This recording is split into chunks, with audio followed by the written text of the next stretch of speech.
ओम शांति। आज बाबा के 24/5/21 के महावाक्य हैं। मुरली का टाइटल है मीठे बच्चे, तुमने रावण की मत पर बाप की ग्लानि की तो भारत कौड़ी तुल्य बना। अब उसे पहचान कर याद करो तो धनवान बन जाएंगे।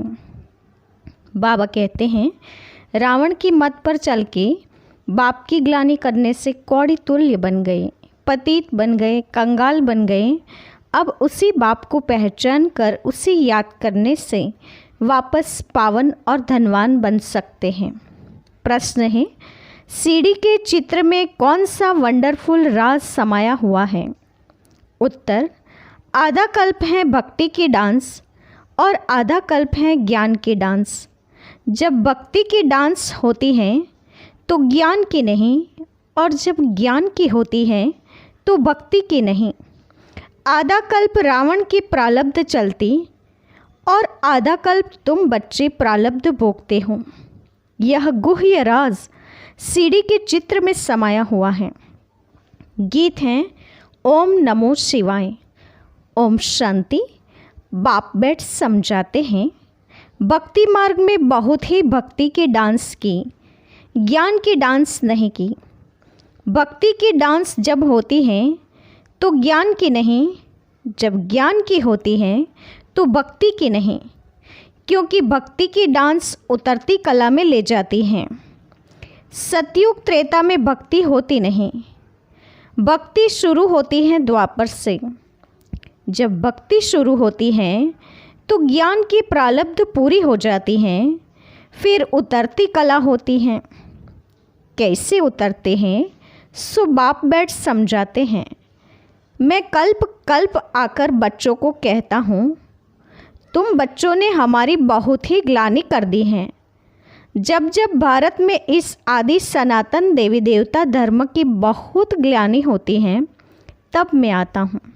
बाबा अपने आने की निशानी बताते हैं कि जब जब धर्म की ग्लानि होती है तब मैं आता हूँ। ग्लानि किसको कहा जाता है वह भी समझाते हैं। बाप कहते हैं, मैं निराकारी नरकवासी भारत को आकर कल्प कल्प स्वर्गवासी बनाता हूँ। तुम मेरी ग्लानि आसुरी मत पर करने के कारण कितने कंगाल बन गए हो।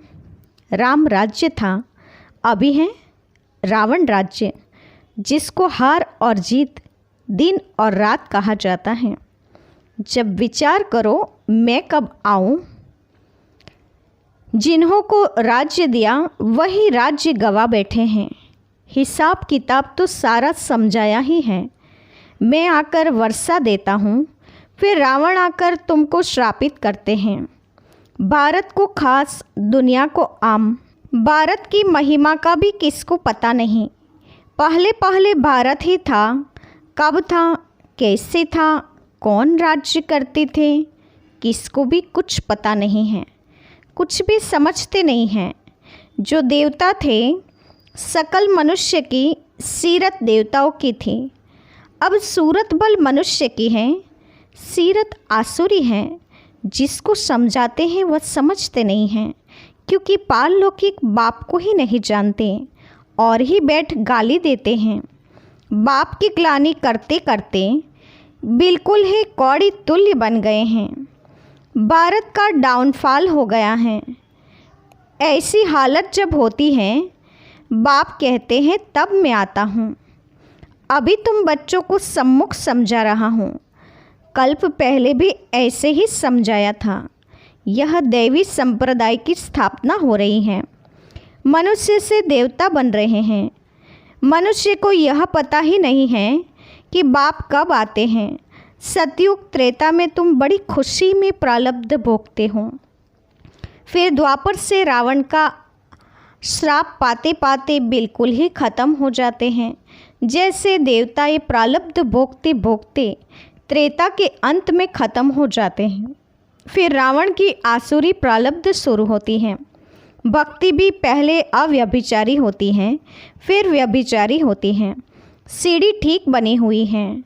हर एक चीज़ सतो प्रधान, सतो रजो तमो बनती हैं, खाद पड़ती जाती हैं।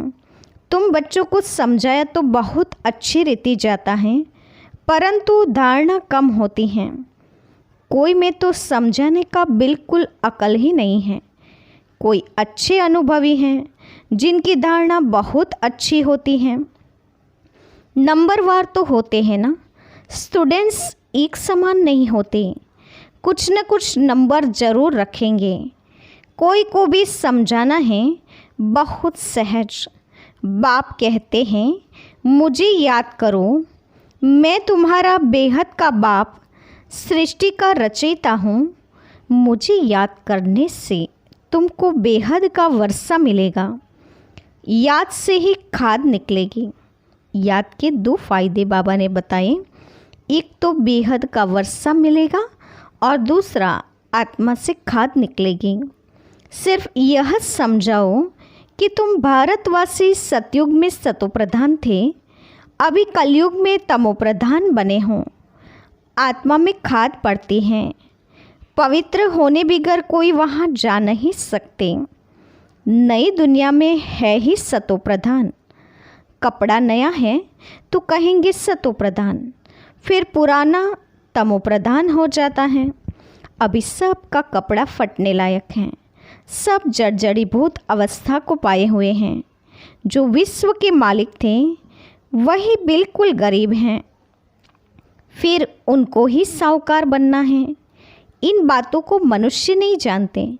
भारत स्वर्ग था, इन लक्ष्मी नारायण का राज्य था और सब धर्म वाले तो बाद में आए हैं। बाप तुमको रियल बात बैठ समझाते हैं। गीता को देखो कितना मान है, पढ़ते पढ़ते बिल्कुल ही नीचे गिर गए हैं। तब पुकारते हैं, हे पतित पावन आओ, हम भ्रष्टाचारी बन गए हैं। सद्गति तो भगवान ही दे सकते हैं। बाकी शास्त्रों में तो सब है भक्ति मार्ग। तुम्हारी बुद्धि में बैठा हुआ है। हम बाबा के ज्ञान से देवता बनते हैं। अब सारी दुनिया से वैराग्य हैं। सन्यासी भी भक्ति करते हैं, गंगा स्नान आदि करते हैं ना। भक्ति भी सतोप्रधान, फिर रजो बनती हैं, फिर तमो बनती हैं। यह भी ऐसे हैं। आधा कल्प दिन, आधा कल्प रात गाई जाती हैं। ब्रह्मा के साथ जरूर ब्राह्मणों का भी होगा। तुम अभी दिन में जाते हो। भक्ति की रात पूरी होती है। भक्ति में तो बहुत दुख हैं, उनको रात कहा जाता है। अंधेरे में धक्के खाते रहते हैं भगवान से मिलने के लिए। भक्ति मार्ग में सद्गति देने वाला कोई होता नहीं। तुम्हारे सिवाय कोई भी यथार्थ रीति भगवान को नहीं जानते हैं। आत्मा भी बिंदी, परमात्मा भी बिंदी है। यह बात कोई भी समझ न सके। परमात्मा ही स्वयं आकर ब्रह्मा तन से समझाते हैं। उन्होंने फिर भागीरथ बेल के रूप में दिखाया है। अब बेल की तो बात ही नहीं है। बाप सब बातें अच्छी रीति समझाते हैं, परंतु किसकी बुद्धि में पूरी रीति बैठता नहीं। बाप बैठ समझाते हैं, बच्चे मैं तुम आत्माओं का बाप हूँ। तुम मुझे याद करो और वर्षे को याद करो तो तुम्हारे विकर्म विनाश होंगे। फिर भी कहते हो भूल जाते हैं। वाह, ऐसे साजन व बाप को भूलना चाहिए। स्त्री पति को अथवा बच्चे कभी बाप को भूलते हैं क्या? यहाँ तुम क्यों भूलते हो? कहते भी हो बाबा आप हमको स्वर्ग का मालिक बना रहे हैं, फिर भी भूल जाता हूँ।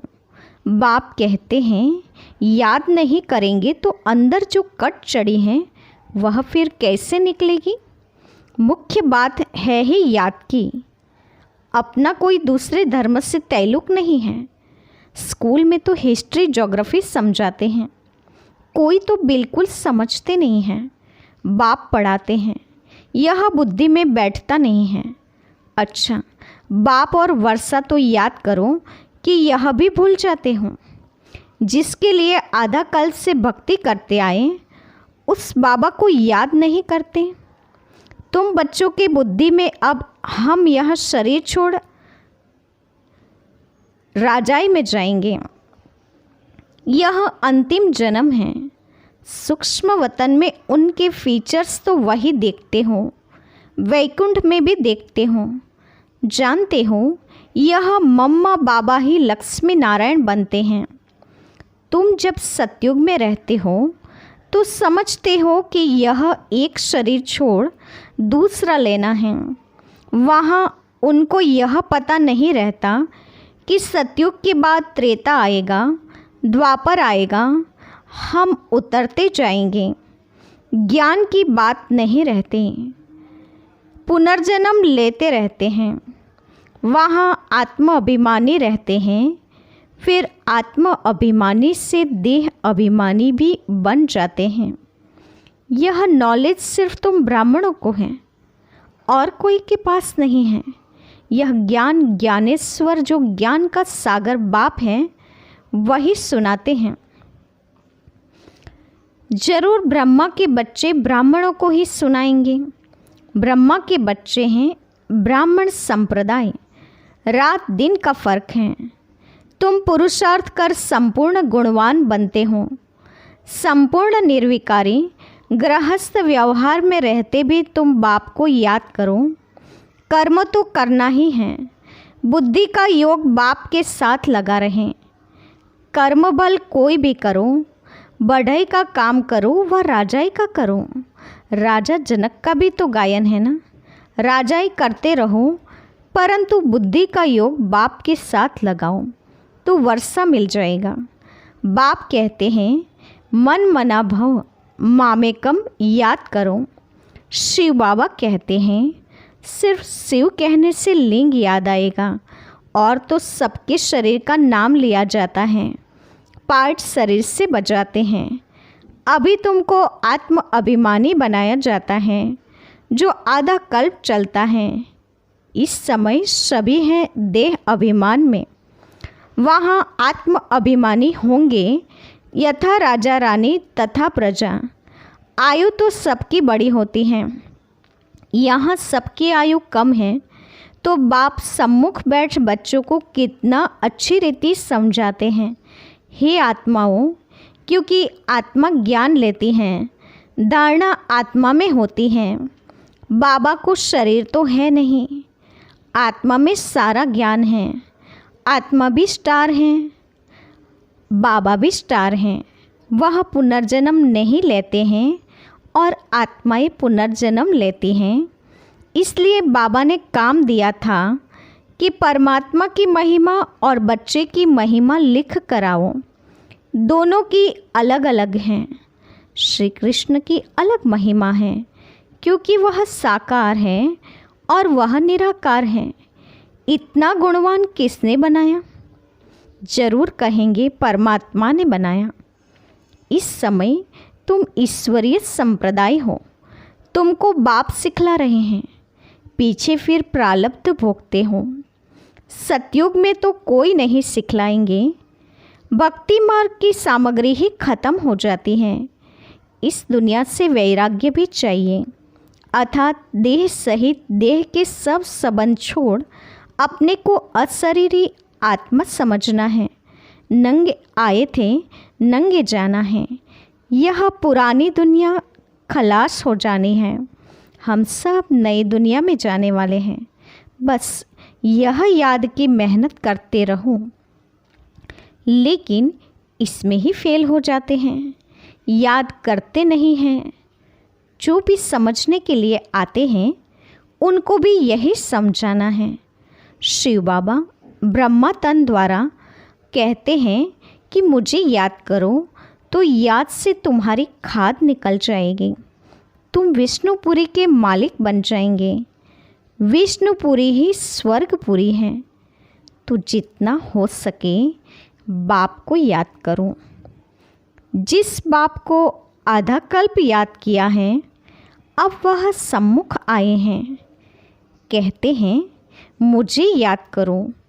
उनको कोई भी जानते नहीं, खुद ही आकर अपना परिचय देते हैं। मैं जो हूँ, जैसा हूँ, ऐसा कोई विरला जानते और निश्चय करते हैं। निश्चय कर लेते हैं तो पुरुषार्थ कर वर्षा पा लेते हैं। श्री बाबा कहते हैं, मुझे याद करने से तुम्हारे विकर्म विनाश होंगे और तुम पवित्र दुनिया के मालिक बन जाएंगे।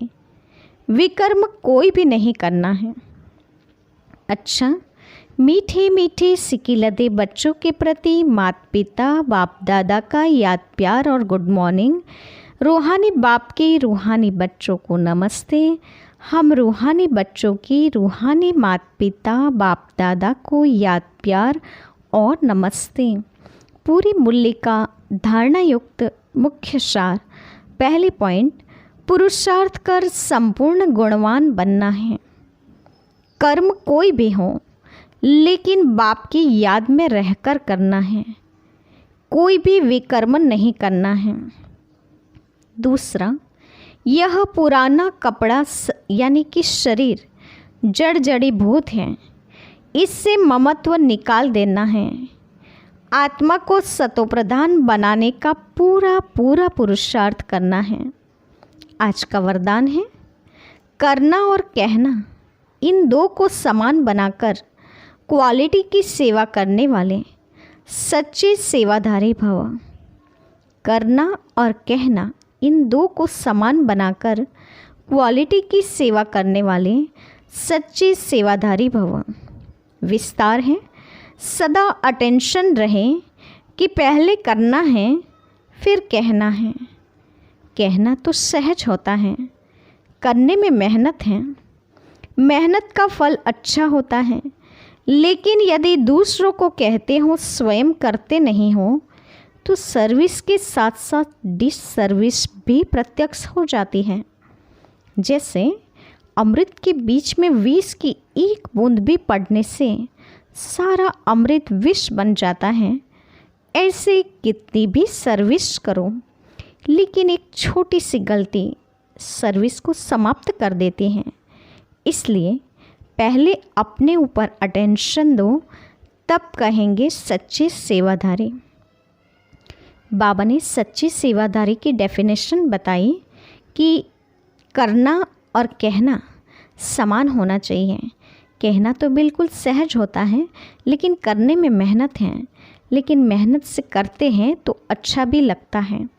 साथ ही बाबा ने कहा, यदि खुद किए बिना औरों को कहते रहते हैं तो सर्विस के साथ डिस सर्विस हो जाती है। जैसे कि अमृत भरे कटोरे में एक विष को बूंद पड़ जाने से सारा अमृत विष बन जाता है, वैसे एक छोटी सी गलती, छोटा सा दुष्व्यवहार सारी सर्विस को समाप्त कर देता है। इसीलिए अटेंशन देना है पहले स्वयं पर, पहले करना है फिर कहना है। तो ये हुए सच्चे सेवाधारी। स्लोगन है, अनेकता में एकता लाना, बिगड़ी को बनाना, यह सबसे बड़ी विशेषता है। अनेकता में एकता लाना और बिगड़ी को बनाना, यह सबसे बड़ी विशेषता है।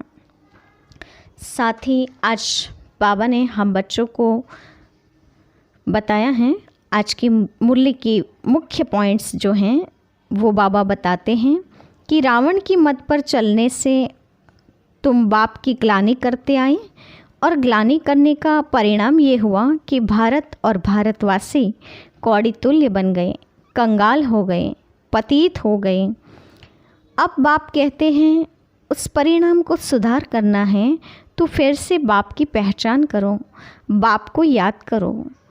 तो बाबा ने कहा वापस तुम धनवान बन जाएंगे, पावन बन जाएंगे, हीरे तुल्य बन जाएंगे। सीढ़ी का राज भी बाबा ने बताते हुए कहा कि सीढ़ी में आधा कल्प ज्ञान चलता है, आधा कल्प भक्ति चलती है। जब भक्ति होती है तब ज्ञान नहीं, और जब ज्ञान होता है तब भक्ति नहीं होती है। तुम आधा कल्प रावण की प्रारब्ध भोगते हो, आधा कल्प तुम बच्चे सुख की प्रारब्ध भोगते हो। तो इस सीढ़ी का गुह्य राज भी बाबा ने बताया।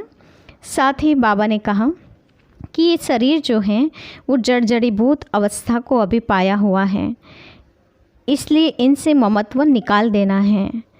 जैसे कपड़ा फट जाता है, उसी प्रकार ये शरीर भी अभी बीमारी रोग शोक वाला बन गया है, लेकिन यदि तुम बाप को याद करेंगे तो तुम्हारे सारे विकर्म भी विनाश हो जाएंगे और तुम विश्व के मालिक भी बन सकते हो।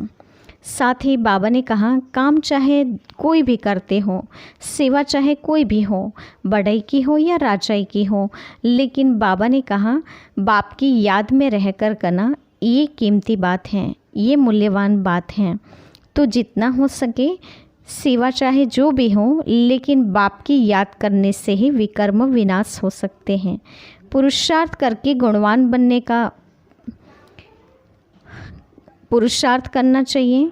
साथ ही बाबा ने सच्ची सेवाधारी की परिभाषा बताते हुए कहा कि करना और कहना दोनों को समान बनाएंगे तो क्वालिटी की सेवा कर सकेंगे और सच्चे सेवाधारी बन सकेंगे। अनेकता में एकता लाना और बिगड़ी को बनाना, ये सबसे बड़ी विशेषता भी बाबा ने बताई हैं। अच्छा, ओम शांति।